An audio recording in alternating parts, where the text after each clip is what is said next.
તમે તમારા ઘરોમાં, ફાર્મ હાઉસીસમાં, ઓફિસોમાં જો ઓનલાઈન સીસીટીવી કેમેરાઓ લગાડ્યા હોય તો માનનીય અધ્યક્ષશ્રી, નેટવર્ક ઇન્સ્ટોલેશન પછી તરત જ ડિફોલ્ટ યુઝર નેમ અને પાસવર્ડ આપણે બદલવો. અહીંયા બેઠેલા સર્વ લોકો જાણતા હશે કે કેમેરાઓ જો ઘરમાં નાખ્યા હશે તો કેમેરાની કંપની દ્વારા માનનીય અધ્યક્ષશ્રી 2-3 પ્રકારના પાસવર્ડ અને યુઝર નેમ આપતા હોય છે.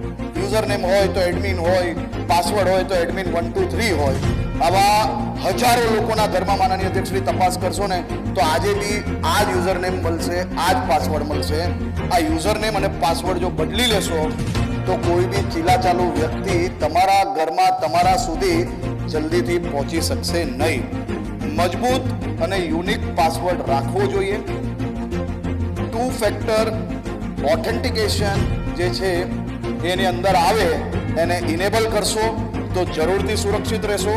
અનઆવશ્યક ફીચર્સને ડિસેબલ કરવા, રિમોટ એક્સેસ જરૂરી હોય તો VPN એટલે વર્ચ્યુઅલ પ્રાઇવેટ નેટવર્કનો ઉપયોગ કરવો. નેટવર્ક વિડીયો રેકોર્ડર અથવા DVR લોક કરેલ સ્થાને રાખવા જેથી અનધિકૃત એક્સેસ આપણે રોકી શકાય. સીસીટીવી સિસ્ટમ પર અનઅધિકૃત પ્રવેશને બ્લોક કરવા, હાર્ડવેર તથા સોફ્ટવેરને ફાયરવોલ ઉપયોગ કરવો.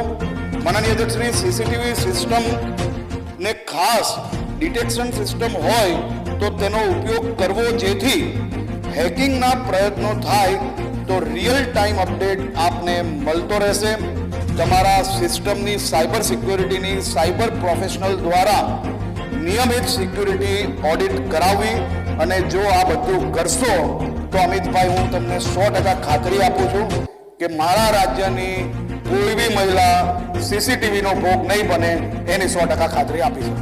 માન્ય મંત્રી, માન્ય સભ્યશ્રી દર્શિતાબેન, ડોક્ટર દર્શિતાબેન. માન્ય અધ્યક્ષશ્રી, હું આપના માધ્યમથી માન્ય મંત્રીશ્રીને પૂછવા માંગુ છું કે ભવિષ્યમાં આવા બનાવ ન બને એ માટે થઈને રાજ્ય સરકારે શું પગલાં લીધા છે?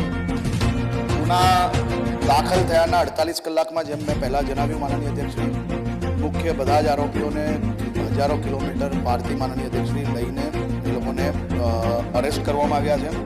આરોપીઓને કડક શિક્ષા સજા થાય તે હેતુ માનનીય અધ્યક્ષશ્રી FIR જે છે એમાં IT એક્ટ સેક્શન 66F2 અને સાયબર ટેરરિઝમનો ઉમેરો કર્યો છે, જેના કારણે માનનીય અધ્યક્ષશ્રી ગંભીરમાં ગંભીર સજા આપણે અપાઈ શકીએ તે માટેનો પ્રયાસ કર્યો છે.